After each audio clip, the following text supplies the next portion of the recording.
popping corn, popping corn, popping corn. And we did that ballet. Well, that's a neat thing that you did there. My goodness. Called popping corn? Yeah, popping corn. Popping corn, popping corn, popping corn, popping corn, huh? What color is that? Silver. Silver. We're going to try to record. First, Cheyenne wants to do Oscar's book first, but we're going to record the Burglar. All three of us? Well, I don't know what we're going to... We'll see what we got time for. No, we won't have time for them. We'll try to record the Burglar because Daddy messed up and he recorded over the top of it. Didn't he? Okay. That's okay. Okay. Well, let's see. It's January 15th, Short. 1999. That's real short. Well, let's just take it as it comes. This is called Oscar's book, and here he is. There's Oscar peeping up out of the top of the garbage can. He says, hey, you got Cheyenne, Hunter. What are you guys laughing at? We haven't even started yet. He says, I'm a grouch, and this is my book, and I don't want you to read it. Look at him. He's hiding. He's right up there in the top of his trash can. He said, hey, who said that you could come so close to me?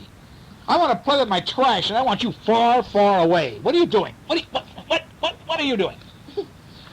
Oh, you guys now be careful. Let's not hurt poor Oscar. Go away, he says. Nah, look, he's way down the street, isn't he? He says, now you're far away from me, and I can play with my wonderful yucky trash. Stay down there. Uh-oh, hey, you came close. You came close. You came close. Hey. Okay, you came close again. Okay, if that's the way you want, if that's where you're going to be. You know what I'm going to do? I'm going to move out of this trash can and let somebody else move in. Hello, I'm a little girl, and I live in this trash can, and my name is Melody. Oscar the Grouch doesn't live here anymore, so I guess everybody will have to go find somebody else to bother. Oh, here comes somebody. Now, who is this? Is this Melody? No. Oh, Oscar. is that really Oscar? Yes, Oscar. Well, how come he doesn't look like Oscar? How come it looks like a girl? Because he put on a yucky wig. A yucky wig? He put on a yucky wig? Uh-oh, look, everybody. Here comes Big Bird trotting down the street. And he says, oh, look, there's a new little girl in our neighborhood. Hey, everybody, come meet the new little girl on Sesame Street. You're going, oh, no. Oscar's going, oh, no. And so everybody comes running over to the trash can. Oscar pulls the wig off his head, and he says, all right. I was just pretending. There's no little girl here. See, look, it's me, Oscar. And now will everybody leave me alone? Cheyenne, now be nice. Don't hit poor Oscar. Okay, I've had it. Now, you're never going to see me again. I'm going to do something so you'll never be able to find me. Ha, ha, ha! Now you can't find me. Ha, ha, ha! I found you right there. You saw him hiding in all those cans? You could spot his eyes? What? You mean you can see me? Yes. Oh, no! Okay, he says, so you can see me. So what? I've got another idea. I've got the biggest and the best way ever to keep people from bothering me. Wait till somebody sees what I'm going to do in my trash.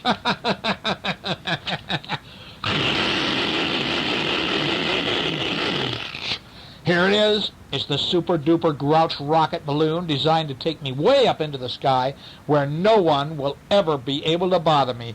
So here I go. Look at he's going up into the sky. Away from everybody. Fantastic. Goodbye forever. Look, he's going way up higher and higher and higher in his balloon. Going up. Boy, it's really terrific up here, he says. Uh-oh. Wait a minute. What's that dumb bird doing? What's the bird going to do? Like a woodpecker going to pop his balloon. Oh, no! Pow! The dumb bird popped my balloon. I'm going down. Who cares about trash? He likes to play with trash. Who cares about it, right? Yeah, because he likes to play. I know. He said, well, he's looking at us now. Look at this. He's looking at you, Cheyenne. He's looking at Daddy. He's looking at Hunter. And he's saying, Cheyenne, that'd be good. is saying, "Are you still reading this book? Can't I ever get you to go away?" Hey, I got an idea. Do you know the difference between open and closed? Well, your eyes are open. Now see if you can close your eyes really tight and keep them closed while you turn the page. Close your eyes. Hey, who said you could open your eyes? Boy, you're really something. First I disguised myself as a little girl, and then I tried to hide from you, and then I built my super-duper Grouch rocket balloon, and then I tricked you into closing your eyes. Now, the book is almost over, and I still can't get you to go away. Hey, wait a minute. Wait. This is the end of the book, and when you close the book, I won't have anybody to complain to. And well, wait. He said, I like yelling and complaining, so don't close the book. Hey, come back here. Hey, you really make me mad. Don't close the book. Don't close the book. Don't close the book. You guys really get into that book, don't you? All right, now here's the book that we're going to re-record again, if you want me to.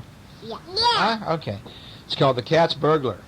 It's mine. It's your book? Well, it's a nice little book, sweetheart. I like this little book, I'll tell you that. I got it at the bookstore. It's a very neat book. So many cats. It says, it's called The Cat's Burglar, and it's about too many cats. And here's Aunt Emma, and she has cats all over the place. And look what they did to her chair, huh? They kind of ripped holes in Aunt Emma's chair, didn't they? Yeah. Anyway. Oh, Aunt Emma, said Mrs. James. I'm going to count them. All right. 1, 2, 3, 4, 5, 6. And here's another one. 7. 7. And another 8. See, there's 8 of them. Well, Mrs. James comes in with her husband, and she said, "Not another cat." "Oh, isn't he cute?" says Aunt Emma. 1, 2, 3, 4, 5, 6, 7, 8. That's right. Well, Aunt Emma says, "Isn't he cute? I named him Baby Bear." Now, Mrs. James looked around, and cats were here and there and everywhere. Look at them, Mr. James. Now, hey, look at them. He says they're tearing up everything. "I don't care," said Aunt Emma. "Everything is old anyway, and I love to see them play. And they make me laugh." "Oh, you have too many cats," said Mrs. Wilson. "We worry about you. People are laughing at you because you have so many cats." "Oh, shush," said Aunt Emma. "I'm an old lady. I don't care what people say." And she looked at the clock. "My goodness," she said, "it's my bedtime, too. All of you, shoo."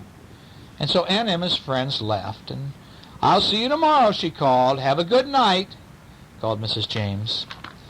And so Aunt Emma looked around, and cats were here, there, and everywhere. There's one in the window sill. There was one in the old ripped-up chair. There was one on a pillow, one on top of the TV, one on top of the refrigerator, 2 on the counters, and 2 on the floor. And Aunt Emma, she said, "I do have a lot of cats, but I really like my cats." And so Aunt Emma went into her bedroom, and the cats all followed her in. And Aunt Emma got ready for bed, and she said, "Are you all here? I see. Let's see now. Let's see. 1, 2, 3, 4, 5, 6, 7. Uh-oh. Bunny Muffy," she called. "Where are you, Bunny and Muffy?" Bump, bump, bump, she heard. "Uh-oh," said Aunt Emma. "They're shut up." And she followed the bumps to the closet. And she opened the closet door, and there were Bunny and Muffy, and they ran out. And Aunt Emma said, "I'm sorry. I must be more careful and not lock you in the closet." And so Aunt... I'm going to drink a bottle. All right. Now Aunt Emma got into bed. "Good night, cats," she said, and the cats lay down here, there, and everywhere. And soon everyone was asleep. Now Aunt Emma stayed asleep, but the cats did not. One by one, they woke up and they began to play, and they raced through the house, but Aunt Emma did not hear them. And then, suddenly, all the cats, it seemed like, jumped onto her bed, and Aunt Emma did wake up then, and she sat up and she went, "What?" she said, and the cats were very quiet. They listened, and Aunt Emma listened too, and she heard a noise. She did not know what made the noise, and then she heard another noise. Ka-choo! And she knew what that noise was. "Oh, my goodness," said Aunt Emma, "someone's in my house." And so quietly she got up, and quietly she closed her bedroom door, and she locked it. And Aunt Emma called the police. "This is Aunt Emma," she said. "There's a burglar in my house. Will you come right over?" "Yes, we'll be right there," said Chief Dan, and Aunt Emma hung up the telephone. "Thank you, cats," she said. "Are you all here?"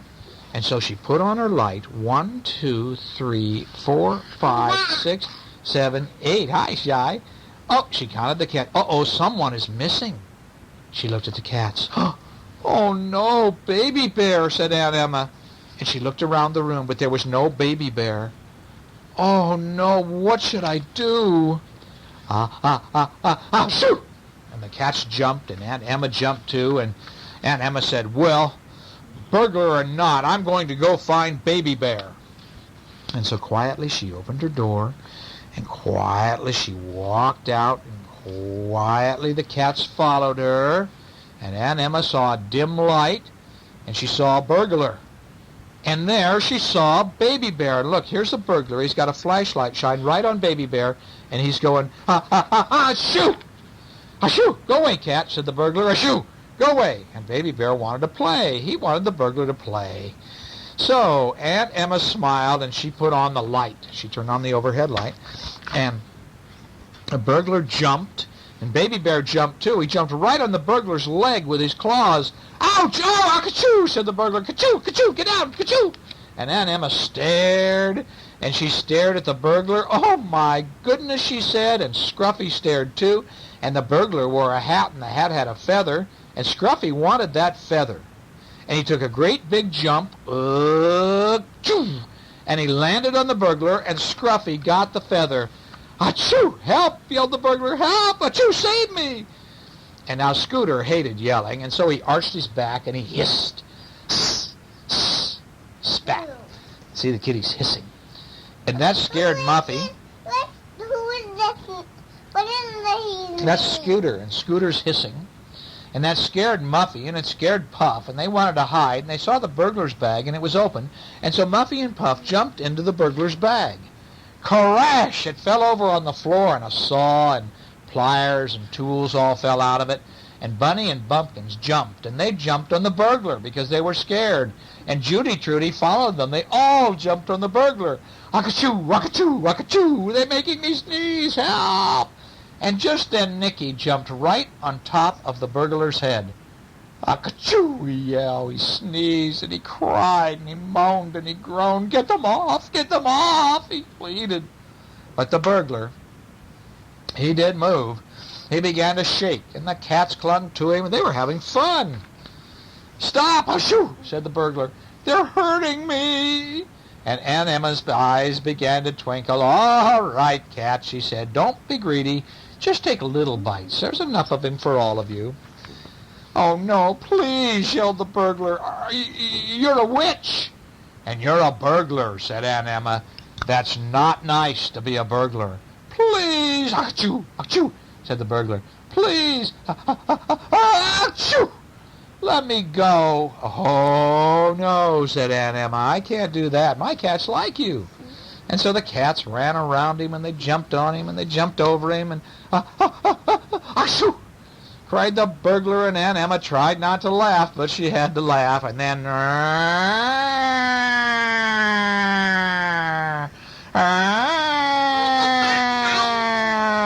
and look, here comes the police in the door. The sirens, when they roared up in the front of Aunt Emma's house, she ran and opened the door. The cats ran to hide, and the police came into the house. "Aunt Emma," said Chief Dan, "are you all right?" Aunt Emma nodded her head. She couldn't talk. She was laughing too hard. "Help! Achoo! yelled the burglar. "Please, achoo! Save me from these cats." And the policeman looked around, and "Cats," said Chief Dan. "What cats, burglar?" The burglar looked around. He saw no cats, and he said, But they were here. Achoo! There was lots of them here." And the policeman grabs the burglar by the hand, and then meow. Chief Dan looked down, and there was Baby Bear. And Chief Dan picked him up, and Baby Bear began to purr. "And this little kitten scared you?" said Chief Dan. "Oh, take him shoo! Away!" yelled the burglar. "Achoo! Achoo! Achoo!" And everybody laughed.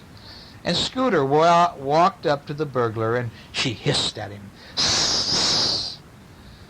And then the cats popped out, here, there, and everywhere. Bah, bah, bah, bah. There they come. They're coming out from behind the chair, behind the plants, behind the TV.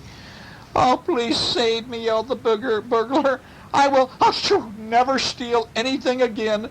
Achoo." Look at his clothes, how ragged they are. The cats clawed him up, didn't they? Aunt Emma laughed. "That was so funny," she said. "No," said Chief Dan, "burglars are never funny." "You're right," said Aunt Emma. "I was very lucky that my cat saved me." "Thank you, cats," Chief Dan said, and the policeman walked out of the house, taking the burglar away. And the next day, all the neighbors came to visit. "Now, what do you think?" said Aunt Emma. "Do I have too many cats?" "No, indeed not," said Mrs. James. And Aunt Emma, yelled Don and Mary, who were young kids who came running in. "Look what we found," said Mary. "Oh, what a cute little kitten," said Aunt Emma.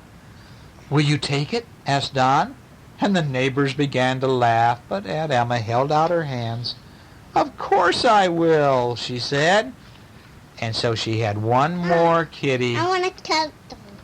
You like to count the kitties? Yes, but I'm going to count them. Well, now let her honey, let him count them a minute, Shy. Shy. Sweetie. All right, are we ready for another story now after that little outburst? This book is called There's a Nightmare in My Closet. This is a book you've had for a long time, but we've never put it on tape, have we? Well, here's a little boy. It looks to me like he's about Hunter's age.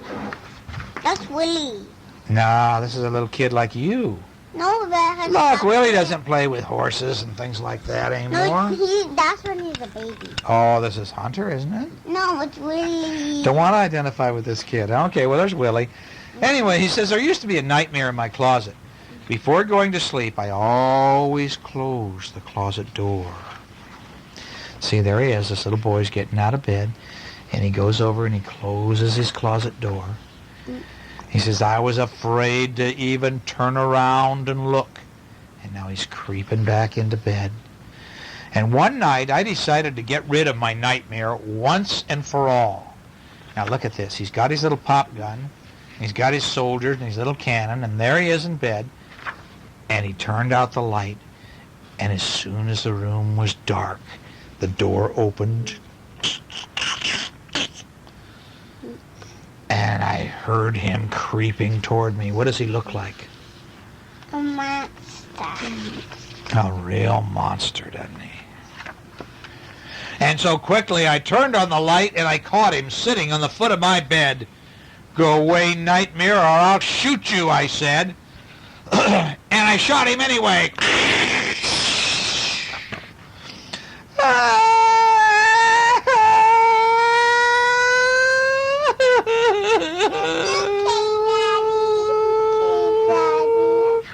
The nightmare began to cry. I was mad, but I was not too mad, the little boy said. Nightmare, be quiet or you'll wake Mommy and Daddy, I said. When I talked to him, I said, don't cry.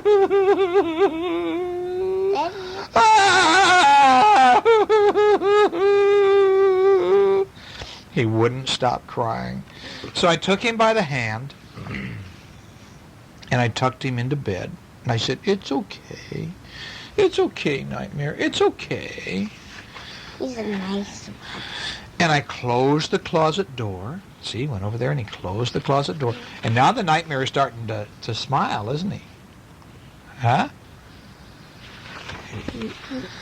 I suppose there's another nightmare in my closet, but my bed isn't big enough for three. And so he climbs into the bed now with the Nightmare. And just as it gets dark, the door opens. And what comes out? Let's find out a bit. Yeah! There's going to be lots of monsters in there. But they're nice, weren't they?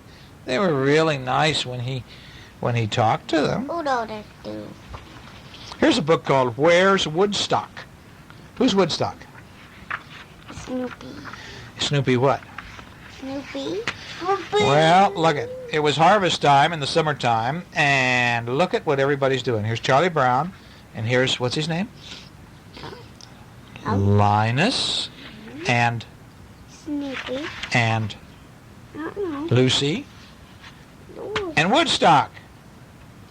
And they're all working in the garden. Snoopy watched as Woodstock delivered the last of the crop, and Look at he fell over and he... around his head. Yeah, he's kind of going boing, because he doesn't want to dig up any more potatoes, I don't think.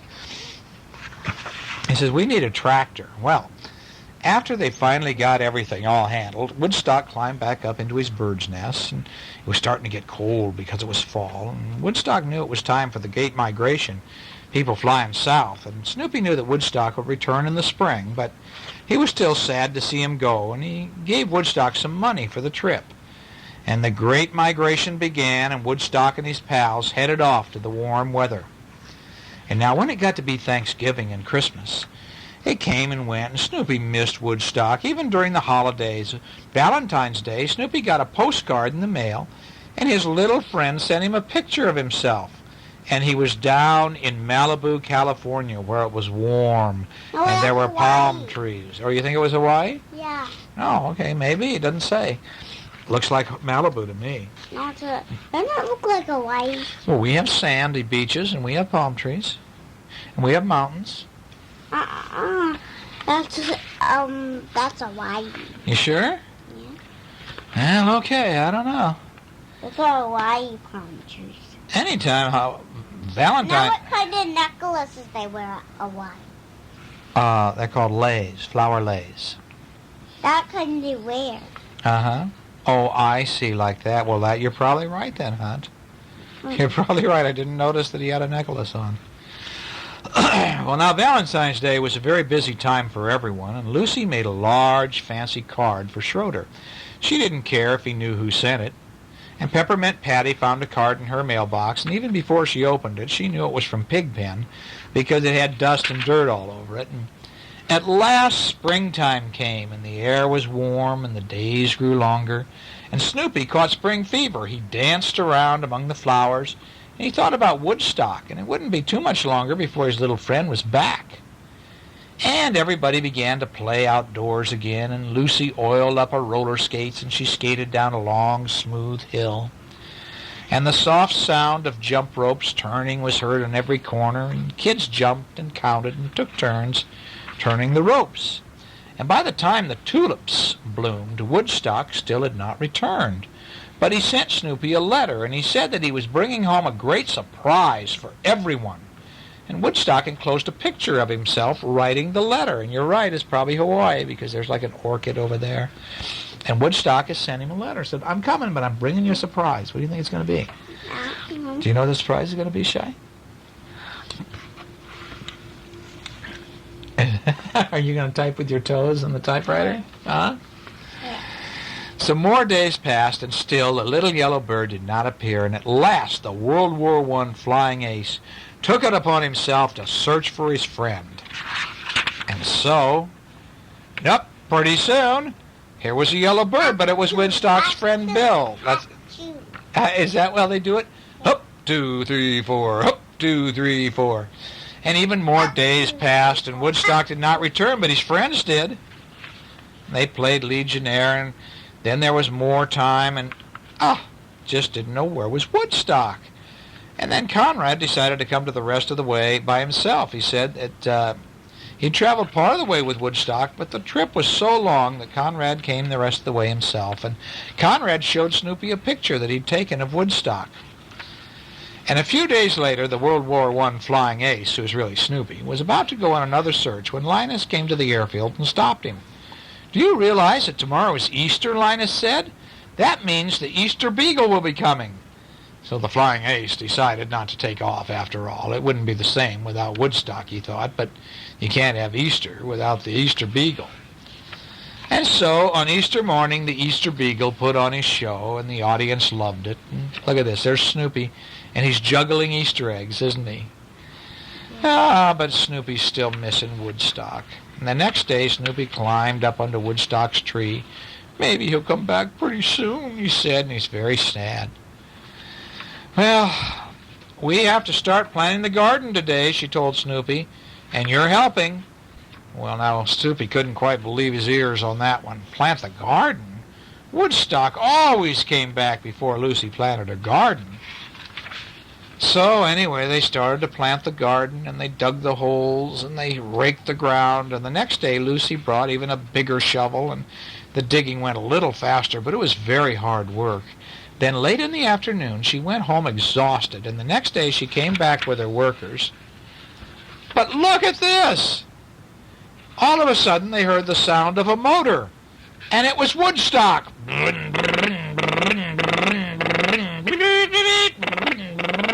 He's driving a tractor. He'd taken the money that Snoopy had given him, and he bought a little bird-sized tractor. Everyone loved Woodstock's surprise. Snoopy was overjoyed that his friend was back, and the instant he saw Woodstock, Snoopy made up a poem to celebrate his return. He's no imposter, he's no actor, Woodstock's back aboard a tractor. And so Woodstock came and helped them plant the garden. Snoopy felt better than he had in months. At last he could look forward to a fun summer. He might even offer to help Lucy with her garden. Gardening will be fun, Snoopy thought, now that we have a little red tractor to do all the hard work and a little yellow bird to drive it. And so he took Woodstock up into his arms and he patted him on the back and he goes, "Oh, I missed you so much." Well, that's just about it, boys and girls. No, that's it for tonight. I read 4 of them. No, we read that one. You love that book, don't you? Anyway, you went to ballet today, and you guys both went swimming today. This was your second swimming lesson. Yep, and I really swim better. And I understand, your mom told me that you were able to swim in the pool, and you swam to, what's his name, Rob? Yeah. You were able to swim to him? Yeah. And Shani swim. Shani almost swam to the deep end. You almost swam to the deep end? Yeah. You did? Yeah. Oh, you be careful of that, okay? The more her head was down, the more she floats. Really? Yeah, if you put your head down real low, she could float. What about you? I did just floating. Did you do the floating? Yes. Could you do it? Yes. Hey, that's good, buddy boy. Do you guys like swimming? Yep. Yep. And today was what, Cheyenne? It was also your ballet, because Daddy took you over to ballet, so I know you went to that. You took her to ballet? Well, I took her to the ballet. Mommy got out. Mommy and I were out playing tennis, and then I dropped them off, and then I came and got you and picked you up, and we went and picked them up. So anyway, and tomorrow is Hunter's tennis lesson. So you guys are learning everything now that you're getting older, aren't you? Yes. You are learning. My birthday. Your birthday's not for a long time, bud. We swim like this. You swim like that? That's pretty good, Cheyenne. You should try to float. It's not easy. It's easy to float, huh? Yeah. Well, I want you guys to really learn how to swim good. You know how we swim? When I'm there for a long time, I don't know how to swim. Oh, you know how to swim very well. Look at how you're learning how to play tennis. You're learning very well how to learn tennis. I already know how to because I've been there for a long time. You've been taking it for a long time. Every time I play tennis with you, you're better. Mm-hmm. Daddy hits balls to you, you are better. I've got a 5-year-old kid who's going to be one heck of a good tennis player. That's what. How old am I going to be on my birthday? I forgot. 6. Oh. What? How old am I going to be on my next birthday? On my next birthday? Well, after that, I'll be 7. After that, I'll be 8. Cheyenne, what are you doing? Then which one? Then what? I just keep going. 1, 2, 3, 4, 5, 6, 7, 8, and 9, and 10, and 11. 12, 13, 15, 16. And then you'll be taller than Dad by that time. Let's not hurry that along, okay? I want to be real big as a giant. Oh, you told me you like being a kid. That's what you told me the other day. You said you really like Oh, I want to be a kid. You love being a kid with Dad and Mom. Oh, Matisse got big so fast. Matisse got big so fast. Hey, Sean, put that on. Don't do that, Cheyenne, honey. I want you to mess with the light socket. Matisse is a cat. He grows up in 1 year. You take a lot of years to get big. Does he get Because you're a big people. fast? Yep. It's time to count down. Are we going to count down? Dad,